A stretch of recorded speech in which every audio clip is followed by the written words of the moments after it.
জুবিন গাৰ্গৰ যি মৃত্যু বাতৰি আজি আমাৰ মাজত আহিছে সঁচাকৈ এইটো আমাৰ কাৰণে কাহানিও কল্পনা কৰিব নোৱাৰা এটা বাতৰি অত্যন্ত দুখ পাইছো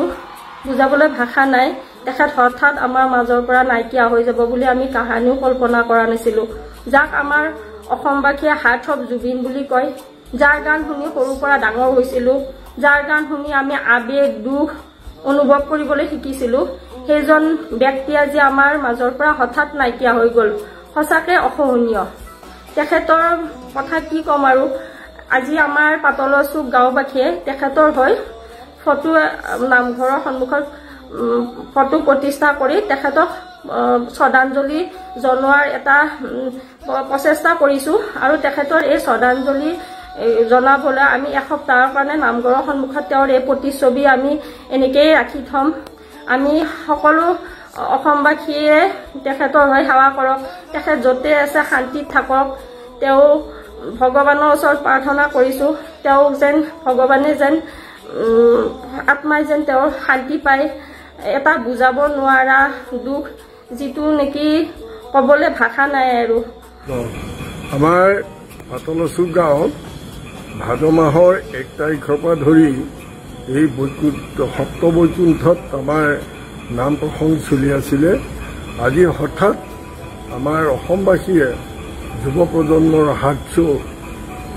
আমাৰ জুবিন গাৰ্গৰ মৃত্যুৰ বাতৰি অহাৰ পিছত আমি ৰাইজ হাই মাতি যুৱকসকল আহি আমি নামঘৰত আমাৰ যি নাম চলি আছিলে সেই নাম বন্ধ কৰি আমি তেখেতৰ আত্মাৰ চিৰশান্তিৰ কামনাৰে ভগৱন্তৰ চৰণত এটি ঘোষা নিবেদন কৰিছোঁ আৰু তেওঁৰ যেতিয়ালৈকে আদ্যশ্ৰাদ্ধ শেষ নহয় সেই আদ্যশ্ৰাদ্ধ পৰ্যন্ত আমাৰ নামঘৰত হ'বলগীয়া যাৱতীয় ধৰ্মীয় সামাজিক যি কৰ্ম সকল কৰ্ম আমি বন্ধ কৰিছোঁ আৰু তেখেতৰ আত্মাৰ সদ্গতি কামনা কৰিছোঁ আৰু তেখেতৰ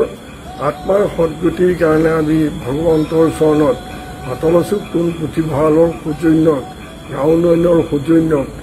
মহিলা কমিটিৰ সৌজন্যত মহিলা পাৰিজাতৰ সৌজন্যত আমি বন্তি প্ৰজ্বলন কৰিছোঁ আৰু তেখেতৰ আত্মাৰ সদ্গতি পুষ্পাঞ্জলি অৰ্পণ কৰিছোঁ আৰু আমি তেখেতৰ যেতিয়ালৈকে আদ্যশ্ৰাদ্ধ শেষ নহয় তেতিয়ালৈকে আমি সকলো বন্ধ ৰাখি পিছত আমাৰ যি নাম সামৰণি অনুষ্ঠান সেই অনুষ্ঠান আমি আৰম্ভ কৰিম বুলি আমি আজি সমূহ ৰাইজ আই